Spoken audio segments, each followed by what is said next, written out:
About Corbyn, think about the question you asked first as to what we've got on the table right about now. Because at the moment what we've got is a Conservative government. We have a Conservative borough that has neglected this community. Do you know what I mean? That does not see the community, that has disregarded and looked down on working class white people as well as non-white people in this community. They treat us with contempt. Look at the residents, look at where you are, look at the housing there. These are the most marginalised people, in the most vulnerable and marginalised people. The council doesn't hear these people. They don't even see them. That's why they went and spent 10 million on the facade of a building rather than putting sprinklers and fire alarms. Because they're much more concerned about the aesthetics of an exterior of a building as to how rich residents in this borough sees that as an eyesore and how they can pad that up and ignore the rights of the people inside. That is the reality. So when you talk about, is this Corbyn, this isn't political. Do you know what I'm saying? This isn't a political issue, it's about people's lives. Look at a burnt out building, it's a monument. Do you know what I mean? It stands as a permanent exhibition until it's demolished. Do you know what I mean? People wake up in the morning, they've got to see that. And every time they see that, they see how marginalised, disenfranchised and divided they would like this community to be.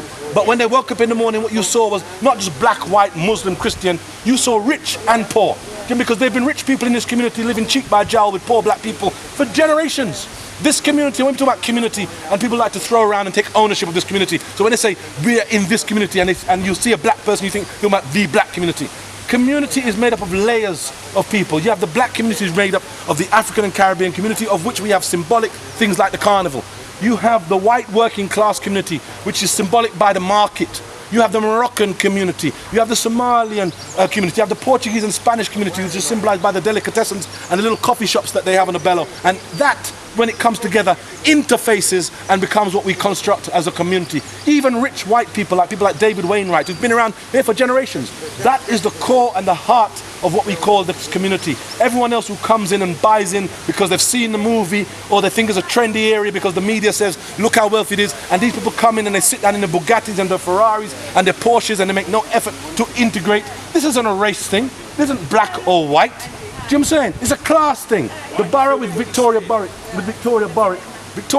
that MP, she didn't speak to these people. Victoria Borwick speaks to those people in Chelsea.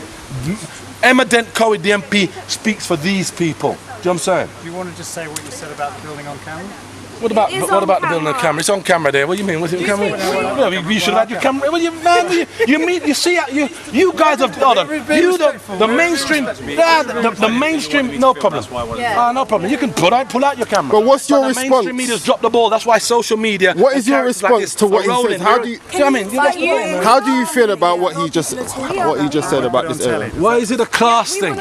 No, what's your personal view? We have people who have a certain amount of income. When the average property price in this area is 1.2 million, who do you think can buy it? When we talk about class, and some people say it's not about class because some of the people who own properties in that building had the right to buy and they own their property. Do you think any rich white man's going to go and buy a house in Grenfell Tower? That was still the white working class, the aspiring white working class, the aspirants who Thatcher convinced to go and buy their own home, so to go and buy a house on the 31st floor of some housing estate and believe they're now arrived. Nonsense, they're just as poor and working class, only that they own the property deeds of their house. Say your name first and spell it, so they've got your name. My name's Ishmail Blagrove, Blagrove. In what ways is this side of the borough treated differently? It's not about sides, because what you have is, you have rich and poor living cheek by jowl. You may have a man living in one social housing there, and a man who owns a million or a 3 million property right next door to him. Do you know what I'm saying? It's not about that.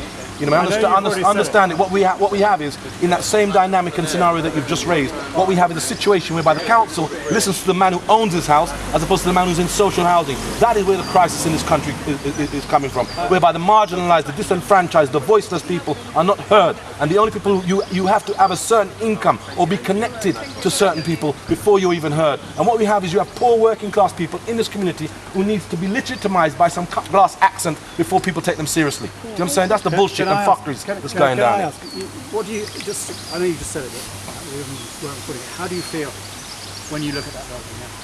What do you mean? How do I feel? How do you feel? Look at when you can look at that building. You can tell me how you feel, and times that by 1,000. Do you know what I mean? It's people. It's not just looking at the building and saying how do I feel. It's looking at the building and knowing that I know people who died in that building.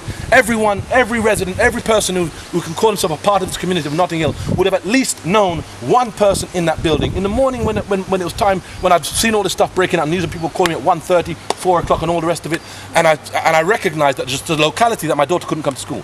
She goes to school in one of my children that I look after goes to school in Avondale. Do you know what I'm saying? So, and as soon as I said to her, listen, you can't go to school, she said, why? I said, because there's been a fire. She looked at me and said, my God, my children, my friends are in the school, my friends are there. So she started getting to hyperventilating and all that. Look at how it affects this community. So when you say to me, what do I feel? Do you know what I mean? I feel the pain of knowing people who've died in that attack. Yesterday I was sitting down in my house with a friend of mine, and as we sat down he was saying, well, what's happened to Khadija Say? Khadija Say is this breaking artist. She's a black young artist just breaking. She's had her first exhibition in Venice. What's happened to her? And she's been messaged on social media that she's alive, then that she isn't, that she's unidentified, that no one knows where she is. And just as we're talking about this, we get the breaking news on the story, and they put a picture of her on the news saying that she's been one of those who've been identified as a victim. Not necessarily a friend of mine, but we'd have known her. These are people that we are acquainted with and know. Do you know what I mean? Others who would have been friends with them. Another friend I heard jumped from one of the floors. Do you know what I mean? This is the sort of story, the backdrop, do you know what I mean, to these images that you have. You're down here and it's just some sort of fleeting frenzy for you to sort of get a new sensational story which you might make your career in terms of breaking this, giving a nice news report. This is a reality that people have to live here day in and day out. People know this. Do you know what I'm saying? It is not just a story. And when we look at this situation, we see that a situation which has been brewing for years. We see something whereby the residents have been complaining about it for years. We see whereby the residents have commissioned their own independent reports in terms of the health and safety, the fire risks in that building in particular, but not just that building, in terms of Silchester, Warnington. There are other issues in terms of whereby they've been trying to knock down buildings. They use the term regeneration. Do you know where I'm from? Now, yesterday I watched on the media whereby some government, it was either Theresa May or some government minister, stands up and tells me about lessons must be learned. Do not dismiss or think you're going to bury this community in some hollow platitude about lessons will be learned. What lessons are going to be learned? Did you learn anything from Larkin Hill in Camberwell in 2009? You learned fuck all from that. Do you understand me? So don't come and talk about lessons going to be learned. Do not treat this community as some ignorant, low IQ community. Do you know what I'm saying? We're not going to be dismissed with hollow platitudes which you used to bury and give those who are responsible. Do you know what I'm saying? You mitigate the responsibility of those who are responsible for those decisions. This is not a case of negligence. This is a case of corporate manslaughter. People should be held accountable. People should be in jail for this. But I very much doubt we will get that with this corrupt government.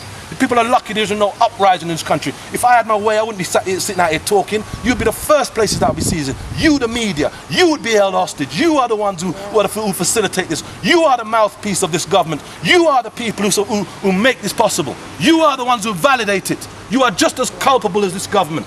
We're all in it together. Since Thatcher and Reagan, you've monopolised and capitalised this country. And, you know what I mean? It's not about money.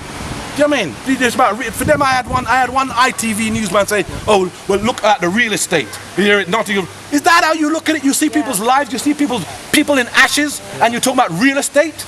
You're lucky you never get lynched. What do you want to happen? What do you want to happen now? What do you think? What do I want to happen? I want it to be a revolution in this country. I say fuck the media, fuck the mainstream. You don't deserve to be there. Do you know what I'm saying? I mean, we should be campaigning not to government, but to the BBC, who acts as mouthpieces for this corrupt government. Do you know what I mean? People need a revolution in this country, nothing short of that. And if this was any other country, they'd have been a revolution. We've seen how you, the mainstream media, have responded and reacted. For 2 years, you've hounded, demonised Jeremy Corbyn. And you said he was unelectable. He can't be, there's no possibility of this man being elected. And you created that narrative that people actually believed your bullshit for a while. But what this election has done is shown that people are immune. They were in bulletproof vests to you and the other billionaire sort of media owners and Rupert Murdoch and all those other motherfuckers. They've been immune to that shit there. And that is the vote of confidence, not in terms of Jeremy Corbyn, but it dismisses May, but it also stands up to you as the mainstream media. I say you personally, but I'm identifying you as the mainstream media. Do you understand what I'm saying to you? I'm saying identify as the mainstream media. You are motherfuckers. You are a bunch of motherfuckers. I like you anyway. I like you too. I like you too. I like you fried, boiled, any which way I can fucking have you motherfuckers. Jeremy Corbyn is round the corner. I know, I'm just with him. Yeah, okay. I think you should interview you. Well, I'm not here to express opinions. Are you? Nice one, take it easy. Do you have friends in the building as well? I'm a local community member for 30 years. I have friends in the building. They are my community members.